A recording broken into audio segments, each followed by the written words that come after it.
Hi, my name's Jordan Harrington. I'm a psychological science student at the University of New England, and today I'll be talking about motivational interviewing and its effectiveness for reducing sedentary behavior and physical inactivity.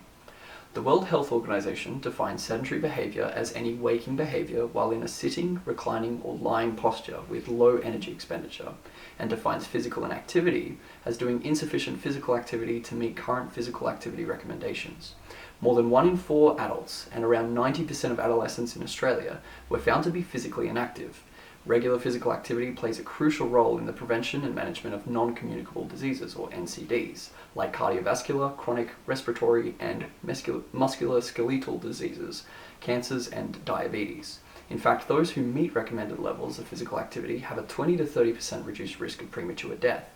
In 2022, 89% of deaths in Australia were caused by NCDs. These preventable NCDs have an impact not only on individuals and their families, but also on health services and society as a whole. Physical activity has also been linked to mental well-being by preventing declines in cognition and reducing risks and symptoms of depression and anxiety, and improved symptoms of ASD, schizophrenia, alcohol dependence syndrome, and sleep disorders. If the benefits are so obvious, why don't we see more people meeting physical activity recommendations? Well, long-standing behaviors of any sort, even those that pose significant health risks, can be hard to change. Even when patients receive compelling evidence and advice or are given mechanisms to improve their lifestyle, it's common for this to be met with contention or resistance. When this happens, it is easy for clinicians to double down and continue to bombard a patient with literature outlining their trajectory or try to coerce their patients into folding on their beliefs. Unfortunately, evidence dictates that these approaches usually lead to further resistance and may even influence detrimental behavior to worsen. It is therefore important to connect with a patient in a way that it fosters appropriate behavioral change whilst maintaining or nurturing their perspective or their beliefs. One way to achieve this is known as motivational interviewing, or MI for short. Clinical psychologist Dr. Kate Hall and her colleagues describe motivational interviewing as being underpinned by a series of principles that emphasize a collaborative therapeutic relationship in which the autonomy of the patient is respected and the patient's intrinsic resources for change are elicited by a therapist. In general practice, quick consultation times can make it hard to implement MI. However, there exist 4 underlying principles represented by the acronym RULE. R is for resisting the righting reflex, the tendency of health professionals to interject positive health behaviors over the behaviors expressed by the patient. This may inadvertently reinforce the negative behaviors if the patient lacks motivation or commitment to change. Motivational interviewing in practice requires clinicians to suppress the initial righting reflex so that they can explore the patient's motivations for change instead. U is for understanding your patient's motivations. Evidence shows that behavioral change is much more effective when patients have generated their own reasons to do so instead of the clinician. By exploring a patient's interests, concerns, and values in a curious and non-judgmental way, the clinician will garner a better understanding of the patient's motivations and potential barriers to change. L is for listen with empathy. A clinician will be unable to fully ascertain a patient's motivations, circumstance, and potential barriers if they do not demonstrate effective listening skills. It is important to keep an unconditional positive regard towards the patient so that they can express themselves freely. This brings us to our last principle, E, which is for empowering your patient to take an active role in their treatment. When patients have an active role in the formation of their treatment plan, they will be more likely to adhere to it. A big part of this is raising the patient's self-efficacy, or belief that they can achieve the goals they have created. Let's look at an example. For a patient wanting to become less sedentary, it may be counterproductive to simply dictate the clinical benefits of doing so. They likely already know the damaging impacts to their health, but instead of changing their behavior, they either change their cognition about the behavior or add new cognitions. Trying to provide more evidence for changing the behavior may simply entrench these thoughts. Instead, one should explore the genesis of their sedentary behavior and create opportunities for that patient to become motivated to change. This is achieved by generating discussion and reflection within the patient, giving them space to express their perspective, and encouraging them to create SMART goals with guidance along the way. This example illustrates the rule framework, but also the philosophy or spirit of motivational interviewing. This spirit can be introduced as 3 dichotomies. Firstly, a clinician should be collaborative instead of confrontational towards their patients and their behavior, such that a productive relationship can be formed. In addressing sedentary behavior, allowing the patient to provide input on their potential barriers, motivators, and circumstance, and doing so in a non-judgmental way will help them feel accepted and more willing to change. Next, a clinician should evoke understanding from the patient's own insight rather than educating them directly.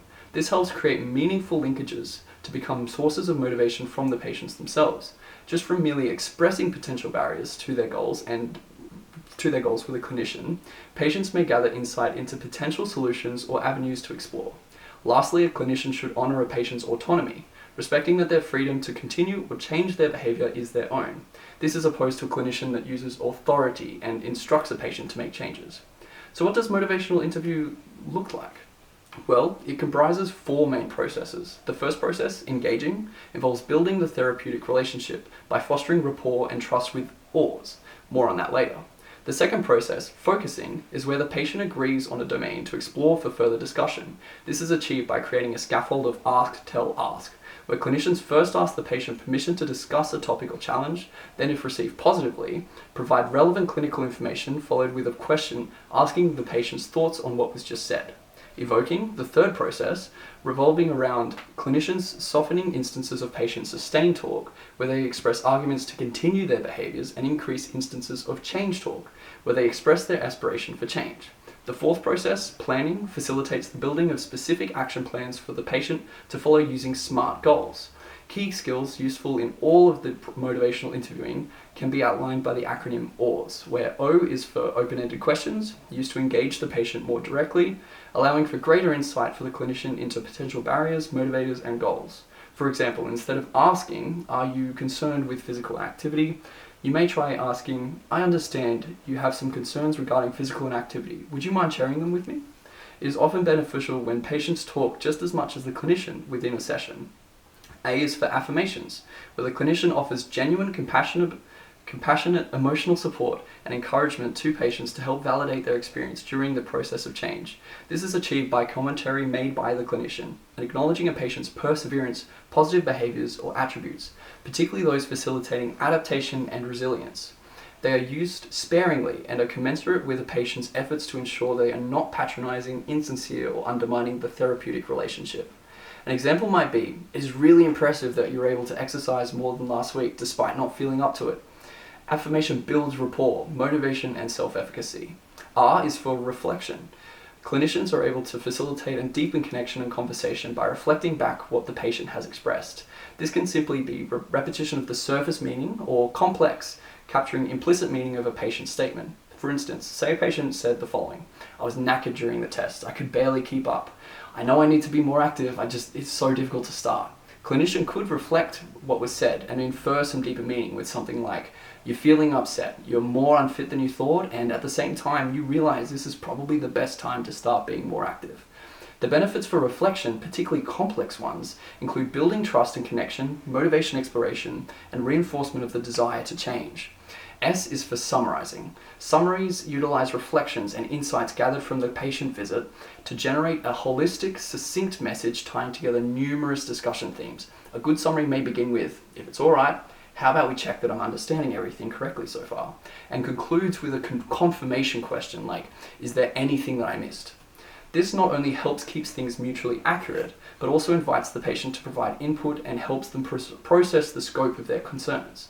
The OARS skill framework ensures that patients are engaged in their treatment plan and feel that they are given unconditional positive regard from their clinician. Behavior change can be difficult, particularly behaviors relating to our lifestyle like physical activity. Motivational interviewing is an approach clinicians can use either with or instead of other clinical therapies such as cognitive behavioral therapy to facilitate patient behavioral change with similar results.